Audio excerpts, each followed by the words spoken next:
হৈছে যে এই যে পলাতক এই প্ৰবঞ্চকসকলক আৰক্ষীয়ে বিচাৰি পোৱা নাই দীপাংকৰ বৰ্মনৰ সন্ধান নোহোৱা হৈ গ'ল আজি প্ৰায় এমাহ ধৰি আৰক্ষীয়ে সকলোতে ব্যৰ্থ চুমি এগেইনষ্টত ইমান সংবাদ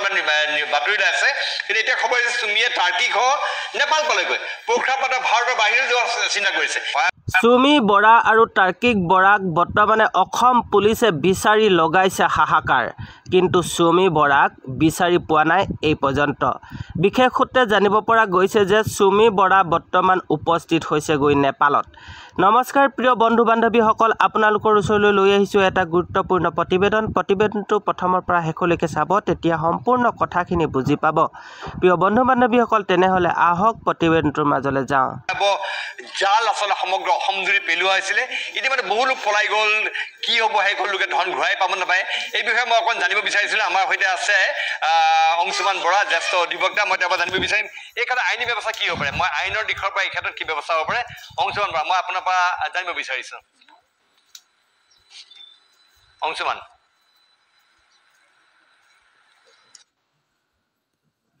যিবোৰ 424 কেছটো প্ৰমাণ কৰা অতি দুৰূহ হ'ব কিন্তু তেওঁলোকে যদি আন এখন এক্টৰ আধাৰত এইখিনি ইনভেষ্টিগেশ্যন কৰে যিখন এক্ট আমাৰ 2019 চনৰ পৰা আছে সেই এক্টখন হৈছে যে আনৰেগুলেটেড ডিপজিট বেনিং এখন এক্ট আছে সেই আনৰেগুলেটেড যিবোৰ মানি ডিপজিট কৰা এটা নিয়ম কানুন আছে এইবোৰ সব আনৰেগুলেটেড মানি ডিপজিট স্কিমৰ ভিতৰত পৰে সেই এক্টৰ আধাৰত ইয়াৰে ইনভেষ্টিগেশ্যনটো প্ৰপাৰলি কৰিব লাগে আৰু তেতিয়া মই ভাবোঁ বহুতখিনি হয়তো দোষীক শাস্তি দিব পৰা যাব কিন্তু আৰু লগতে মই আৰু এটা কথা ইয়াতে কৈ থওঁ হয়তো বহুতৰ কাৰণে এইটো শুনিবলৈ হয়তো কঠিন হ'ব যে ইয়াতে যিসকল ইনভেষ্টৰ আছিলে এই ইনভেষ্টৰখিনি কিন্তু তেওঁলোকে পইচাটো সহজে ঘূৰাই পোৱাটো তেওঁলোকৰ কাৰণে কঠিন হ'ব আৰু পুলিচৰ ইয়াতে ক'তো দায়িত্ব নাথাকে যে পইচাটো ঘূৰাই দিয়াৰ কাৰণে তেওঁলোকে দোষীক হয়তো ইনভেষ্টিগেশ্যন কৰি পেলাই শাস্তি দিব কিন্তু তেওঁলোকে পইচা ঘূৰাই দিয়া কথাটো এইটো এটা বৰ দুৰূহ যেন মোৰ এতিয়া অনুভৱ হৈছে আৰু ইতিমধ্যে মই ভাবোঁ যে যদি এইদৰে বিভিন্ন সময়ত যিখিনি ভিক্টিম আছে তেওঁলোকৰ পইচা তেওঁলোকে কালেক্ট কৰি হয়তো বিভিন্ন ঠাইত অলৰেডি ইনভেষ্ট কৰিছে বাহিৰলৈও হয়তো পঠিয়াই দিছে পইচা হাৱালা কৰি পেলাই বা এনেকুৱা ধৰণৰ বিভিন্ন কথা হ'ব পাৰে গতিকে এই পইচাবোৰ ঘূৰাই পোৱা ভিক্টিমসকলৰ কাৰণে বৰ কঠিন কাম হ'ব এইটো এটা অপ্ৰিয় সত্য আৰু লগতে এইটো আমি জনা উচিত যে যিসকল ভৱিষ্যত প্ৰজন্মই যিসকলে এই ট্ৰেডিং ৰিলেটেড ব্যৱসায় কৰিব বিচাৰে তেওঁলোকে এই বিষয়ে ভালকৈ অধ্যয়ন কৰি পেলাই এই বিষয়ত কৰাটো উচিত নিজে আৰু আনক এইটো অথৰাইজ কৰা ক্ষেত্ৰত তেওঁলোকে সাৱধান হোৱা উচিত কিয়নো আমি দেখিছোঁ এই ট্ৰেডিং ৰিলেটেড যিবোৰ তেওঁলোকে কৰিছে তেওঁলোকে বিভিন্ন জনৰ পৰা পইচা লৈ পেলাই তেওঁলোকে নিজৰ নামত ট্ৰেডিং কৰিছে কিন্তু এইটো নিজৰ নামত ট্ৰেডিং কৰিবৰ কাৰণে তেওঁলোকৰ হয়তো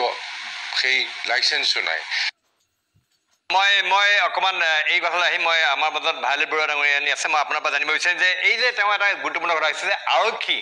যোনে ট্ৰেডিঙৰ এই গোচৰৰ তদন্ত কৰিব তেওঁৰো ট্ৰেডিংখনৰ অলপ জ্ঞান লাগিব আচলতে কাৰণ যিকোনো আৰক্ষী বিষয়ে হয়তো গোটেই বস্তুটো তেওঁ যদি আভাও নাপায় তেওঁ হয়তো তদন্ত কৰাৰ অসুবিধা হ'ব কি ক'ব বিচাৰিব প্ৰথম কথা হ'ল যিটো এই স্কেম চলি আছে অনলাইন স্কেম বিভিন্ন এপৰ জৰিয়তে আপোনাৰ ট্ৰেডিং এপে হওক বা কিবা লোন এপ ডেটিং এপ কিবা এনেকুৱা ধৰণৰ বহুত এপ গেমিং এপ আছে এনেকুৱা চলি আছে এইটো আৰক্ষীয়ে নজনা নহয় জানে যে এইবিলাক এপ চলি আছে এনেকুৱা হৈ আছে প্ৰথম কথা হ'ল প্ৰথমতে এইটো প্ৰিভেণ্ট কৰিব পাৰিব লাগিছিলে তে প্ৰিভেণ্ট কৰিবৰ কাৰণে মানুহৰ আৰক্ষীৰ অলপ কেপাচিটি লাগিব মানে ট্ৰেইনিং লাগিব এইটো বিষয়ত কাৰণ আমাৰ পুলিচসকলৰ যিখিনি ট্ৰেইনিং হয় বা যি হয় আমাৰ এটা কথা হ'ল কি আজি যদি ট্ৰেফিক ট্ৰেইনিং লৈ আহি তেওঁ ট্ৰেফিকত পষ্টিং নাপাবও পাৰে তেওঁ গৈ পেলাই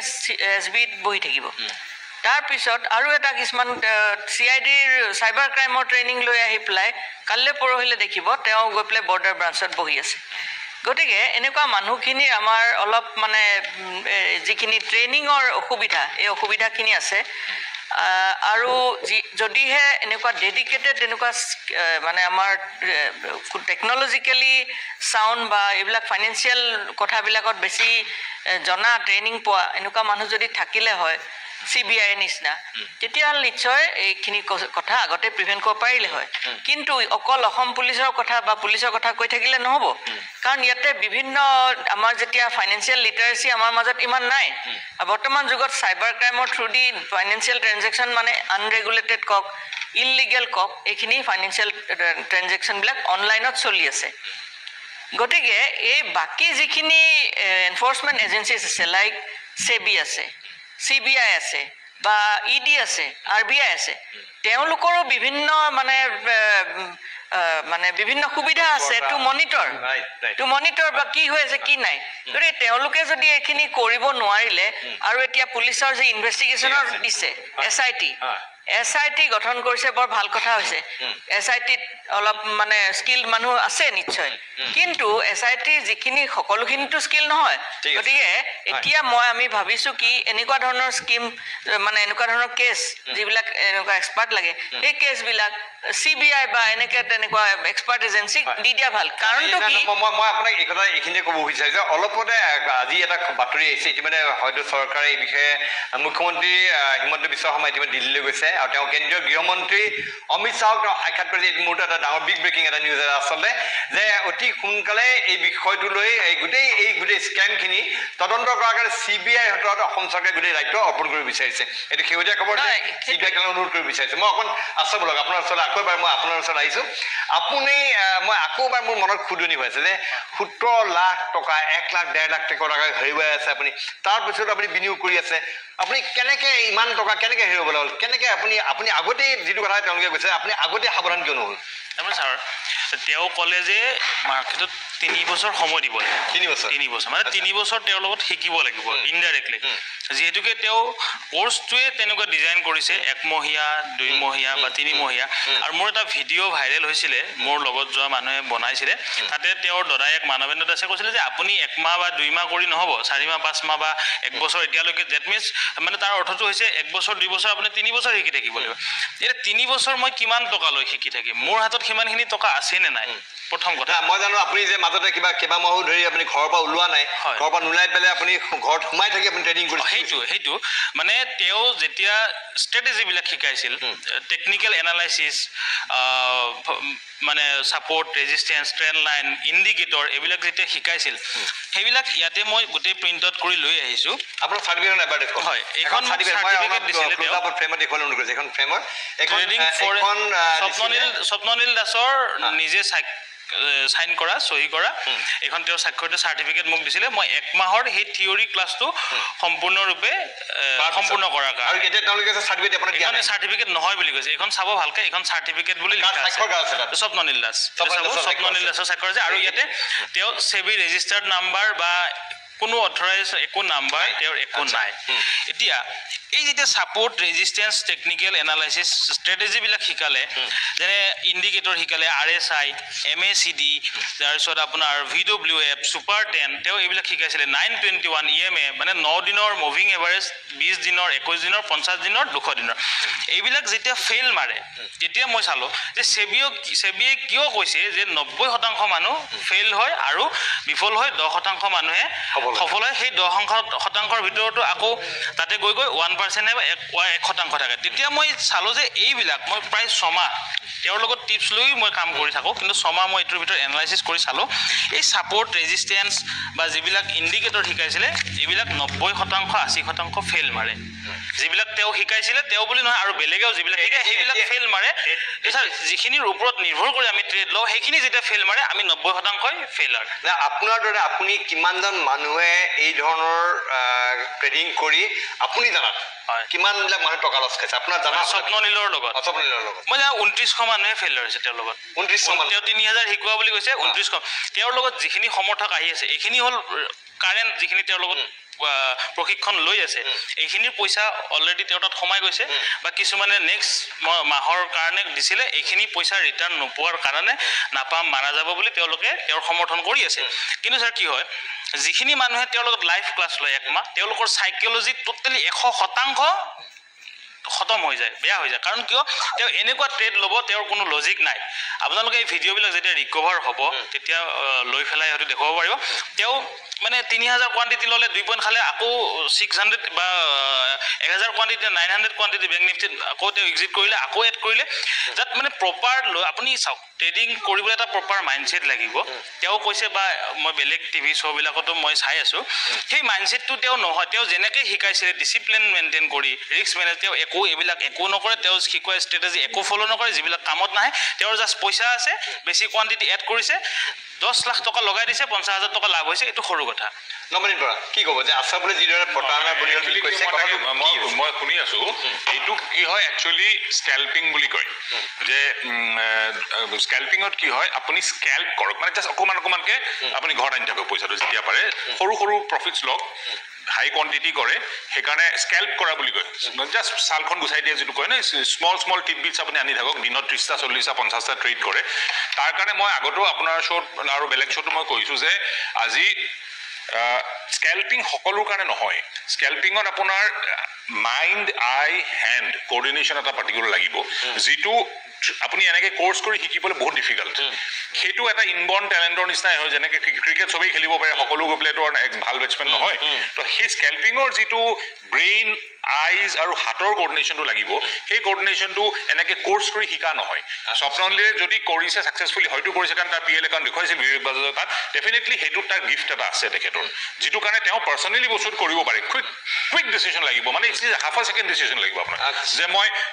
কাৰণ বেংক নিফটিত আপোনাৰ এনেকুৱা হয় যে আপুনি 30 ছেকেণ্ডত 100 পইণ্ট মুভ হৈ যাব। তো তাৰ ভিতৰত আপুনি যদি 20 পইণ্ট স্কেল্প কৰিব লাগে, আপুনি কিমান ইনষ্টেণ্ট ডিচিশ্যন ল'ব লাগিব। সেই বস্তুটো সকলোৱে নোৱাৰে। আৰু যাৰ বিশেষকৈ ভয় থাকে, চাওক আজি যোনে নতুন কেপিটেল লগায়, মই আপোনাৰ মই বেলেগ এটা পডকাষ্টতো কৈছিলোঁ যে ট্ৰেডিং ইজ 70% সাইকোলজি, 30% স্কিলছ। চ' যাৰ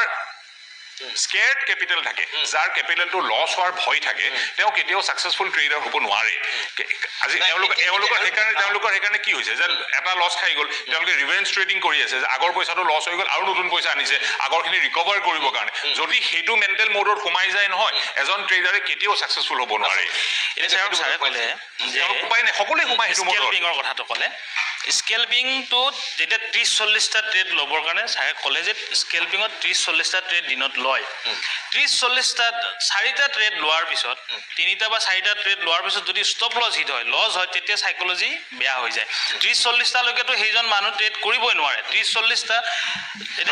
যোনে ভেটাৰেন ছাকচেছফুল ট্ৰেডাৰ হয়, তেওঁলোকে 30-40টা মই চাইছোঁ, স্বপ্ননীল দাসেও নোৱাৰে। তেওঁ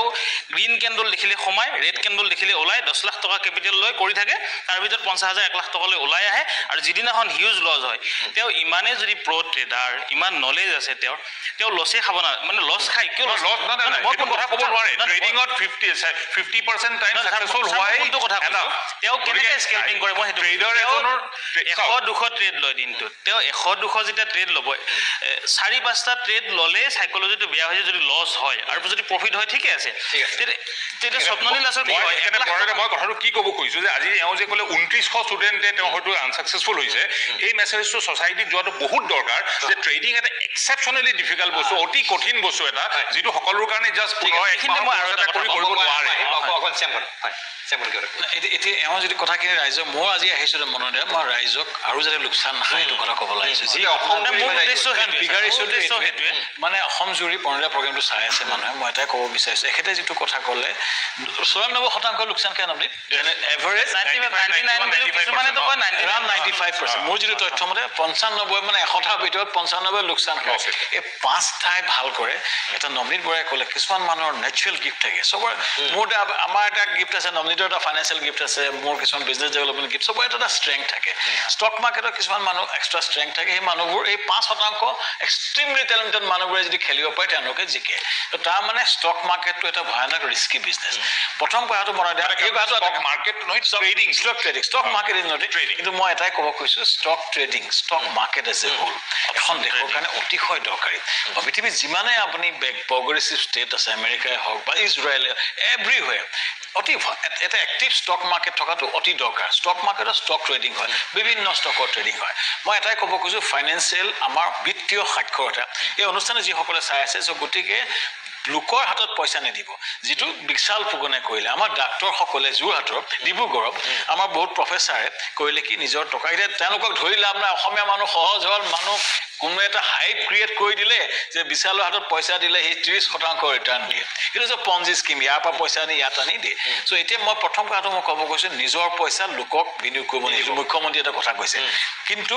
যদি বুদ্ধিকে ষ্টক মাৰ্কেটত ট্ৰেডিং কৰিব পাৰে মানুহে পইচা বনোৱা দেখিছোঁ এনেকুৱা বহু ব্যক্তি আছে যে আমি যিসকল ষ্টক ট্ৰেডিং কৰি ভাল পইচা কৰি চলি আছে ষ্টক ট্ৰেডিংটো একেবাৰে ইলিগেল নহয় এইটো লিগেল খালি আপুনি সাৱধানে কৰিব লাগিব নিজৰ এটা ডিমেট একাউণ্ট খুলিব লাগিব আৰু মই আগতেই ক'ব চেষ্টা কৰিছোঁ পোৰ্টফোলিও ৰিস্ক ম্যানেজমেন্ট মই ৰিস্কটো কথা ক'ব খুজিছো যে নিজৰ যদি আপোনাৰ 1 লাখ টকা আছে বেছিভাগ ফিক্স ডিপোজিট কৰক মিউচুৱেল ফাণ্ডৰ লগত পইচাটো সিকিউৰ থাকিব তাৰে এটা এমাউণ্ট 30% আপোনাৰ 1 লাখৰ ভিতৰত ষ্টকত ইনভেষ্ট কৰক ৰিস্ক লওক পোৰ্টফোলিও যদি বনাব কৰে ৰিস্ক মিটিগেশ্যন কৰিলে ষ্টক মাৰ্কেটত বা ফাইনেন্সিয়েল ইনষ্ট্ৰুমেণ্টত ইনভেষ্ট কৰাটো অতিশয় ঠিক আছে নবলে শেষত মই